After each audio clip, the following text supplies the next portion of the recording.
la saveur divine. Cette bonne nouvelle du royaume sera prêchée dans le monde entier pour servir de témoignage à toutes les nations. Alors viendra la fin. Préparation et présentation, Immaculée Milanesa.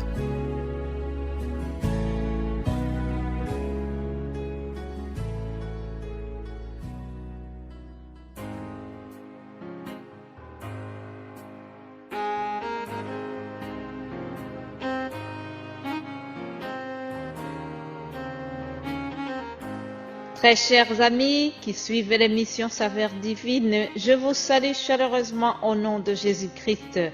Je bénis Dieu qui me fait grâce de pouvoir encore terminer cette semaine avec vous. Aujourd'hui, nous allons clôturer ce thème que nous avons intitulé « Témoigner de Christ ».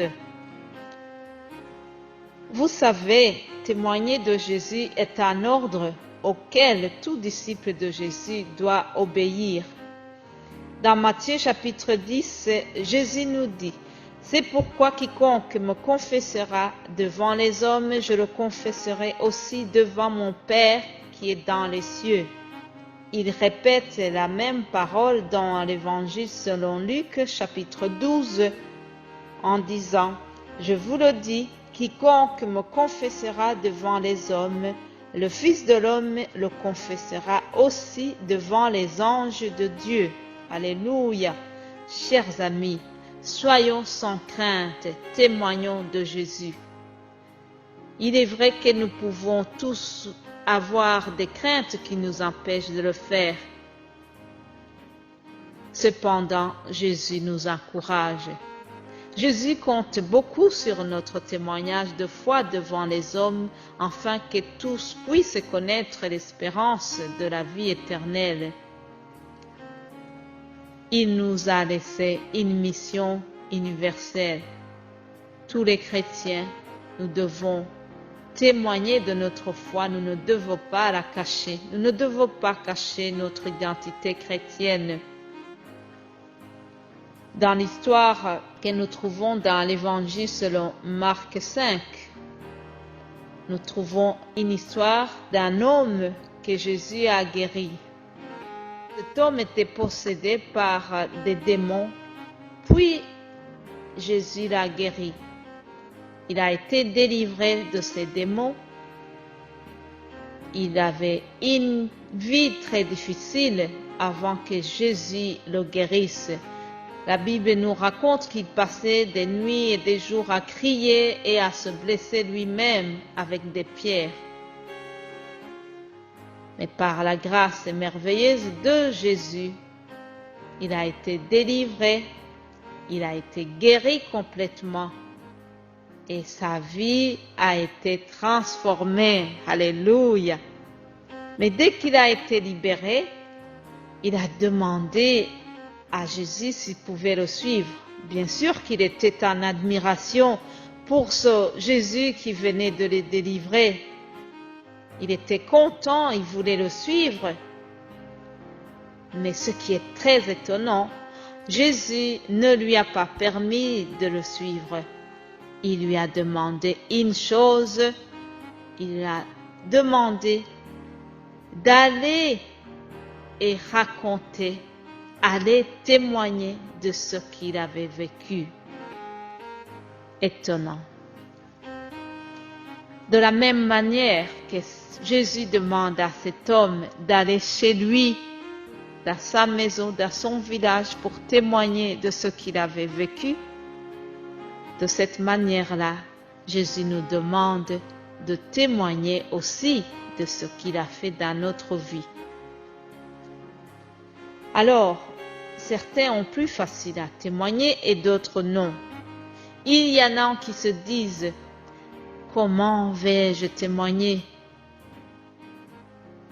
Tout simplement, il faut faire comme cet homme a fait. Il a proclamé tout ce que Jésus avait fait dans sa vie. Puis d'autres se demandent à qui faut-il témoigner? Bien sûr que nous devons témoigner à tout le monde selon notre capacité, mais pour bien faire, il faut commencer par les siens, les gens les plus proches de nous. Comme pour cet homme, le témoignage commence dans notre entourage, parmi les gens que nous côtoyons tous les jours. Ce sont eux qui nous voient vivre et qui vont témoigner aussi de notre manière d'être. Chers amis, je voudrais terminer aussi par une exhortation de l'apôtre Paul en s'adressant à son fils spirituel qui est Timothée. Dans 2 Timothée 1, verset 8, Paul dit à Timothée: « N'aie donc point honte du témoignage à rendre à notre Seigneur, ni de moi, son prisonnier, mais souffre avec moi pour l'Évangile, pour la puissance de Dieu. » Alléluia. Souffre avec moi pour l'Évangile par la puissance de Dieu. Alléluia. Chers amis, nous ne devons pas avoir peur, avoir honte de témoigner. C'est ce que je vous souhaite et ce que je souhaite à moi-même aussi. Prions. Père, je te rends grâce pour avoir envoyé ton Fils Jésus-Christ dans le monde. Au travers lui, tu manifestes ta puissance en délivrant les humains des démons et d'autres chaînes de l'ennemi. Donne-nous la force de témoigner de tout ce que tu fais dans nos vies. C'est au nom de Jésus-Christ que j'ai prié. Amen. Chers amis, je vous souhaite de passer un très bon week-end et j'aurai la joie de vous retrouver lundi par sa grâce divine.